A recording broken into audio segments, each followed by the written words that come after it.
Chapter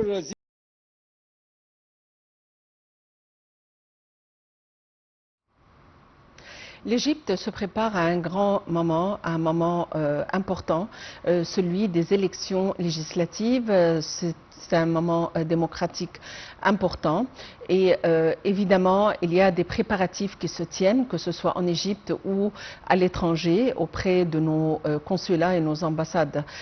C'est un moment durant lequel toute la population égyptienne se tend la main car la décision à prendre est importante et l'impact va perdurer pour plusieurs années. Et évidemment, ce sont les représentants du peuple qui sont au sein de la Chambre de députés ou le Parlement ou Majlis al-Shab comme on l'appelle. Pour nous donner plus d'éclaircissements, nous avons le plaisir d'avoir en ligne le Dr Ayman Aboulaïla qui est à la tête du comité de droits de l'homme. Dr Ayman Aboulaïla, bonjour et bienvenue avec nous.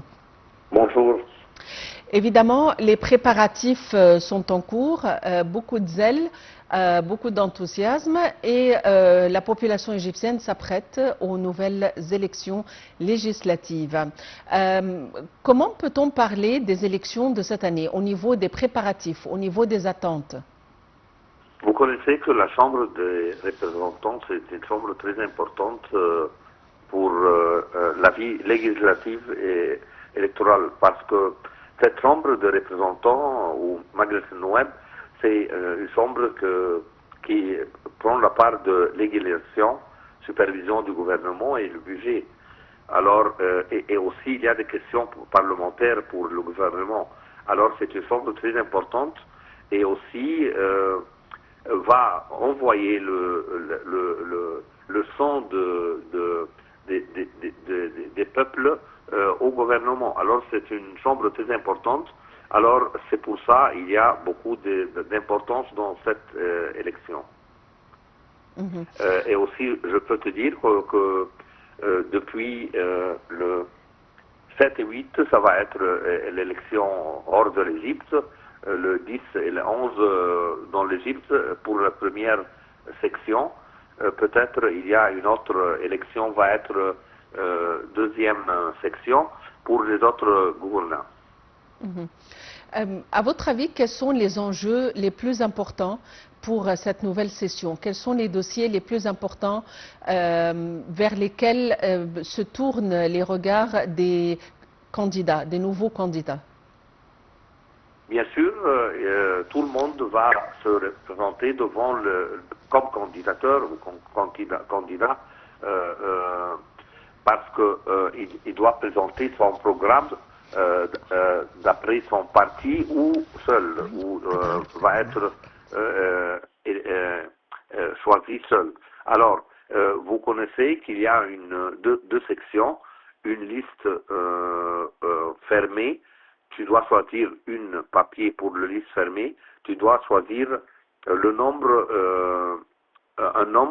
des candidats individuels.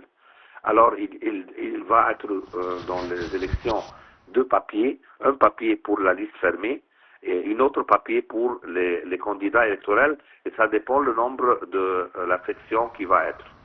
Par exemple, tu dois savoir que une partie comme les pyramides, le haram, va être deux candidats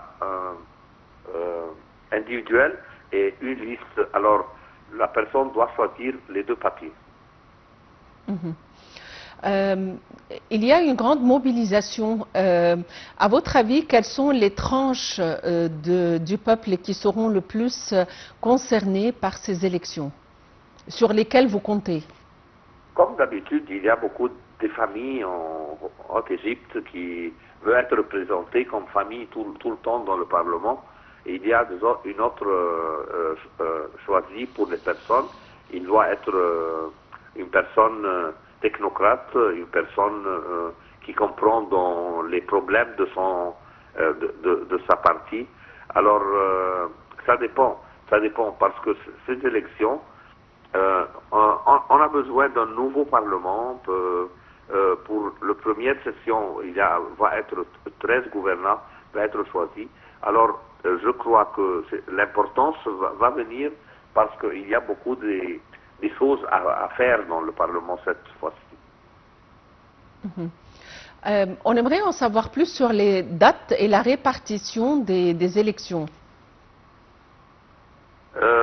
Les dates, comme je te dis, il y a deux sections. L'Égypte est divisée en deux parties. Il y a à peu près 13 gouvernants à être électés cette semaine. Ça dépend. Comme le Giza, le Haute-Égypte et comme aussi Alexandrie va être la première partie. Ça va être, je crois, hors de l'Égypte le 7 et le 8 et le 10 et 11 dans le pays. L'autre va être le 24 novembre. Je crois que comme Ismailia, Suisse et les autres partis, va être le 24 novembre. La répétition, parce qu'il y a, tu peux faire ces élections, tu dois avoir pour la liste 5% seulement électorales et tu dois avoir 51% pour les individus. Alors peut-être on va répéter cette élection après 2 semaines pour choisir le député. Et comment peut-on parler du quota au sein du Parlement pour ces élections, c'est-à-dire les listes au niveau des candidats qui sont en liste ou les candidats individuels qui sont à titre individuel et ceux qui sont désignés par la suite? Il y a 284 personnes dans la liste fermée. Tu connais que la Constitution, tu dois avoir beaucoup de personnes, comme 25% du Parlement au moins doit être la femme. Il y a les jeunes, aussi les Coptes doivent être représentés. Alors la liste, c'est une liste qui convient tous ces besoins constitutionnels pour la femme. Alors 50% de la liste sont des femmes, pour être sûr qu'il y a 25% au moins dans le Parlement. Alors 50% ou la moitié de 286 personnes dans la liste sont des femmes. Individuellement, toutes les Égyptiens peuvent être choisis comme candidats dans les élections. Alors, il n'y a pas des choses constitutionnelles dans ce parti. Quels sont les préparatifs qui ont été pris pour garantir le déroulement transparent, si on peut le dire, et professionnel des élections? Bien sûr, il y a une campagne électorale. Alors, cette campagne, c'est très important de savoir que cette campagne doit être réglée par l'argent. Alors aussi, quand tu fais le financement d'une campagne, il doit être régulé. C'est premièrement. Il y a dans les élections des observateurs électoraux aussi qui vont. Chaque boîte, chaque élection, il y a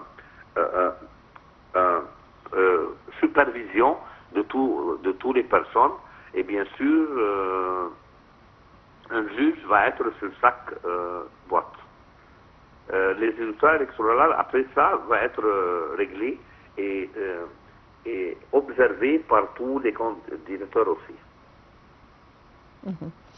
Docteur Ayman Aboulaïla, vous êtes président du Comité des droits de l'homme au sein du Parlement égyptien. Merci pour votre présence avec nous. Alors, encore une fois, les préparatifs sont en cours, les mesures sécuritaires sont en cours pour assurer le déroulement transparent et la régularité du scrutin. La population égyptienne est mobilisée pour les élections et nous nous attendons à des représentants qui puissent vraiment refléter les demandes de la population égyptienne qui peuvent prendre les bonnes décisions au niveau des lois à promulguer et les lois à approuver. Voyons les détails dans ce compte rendu.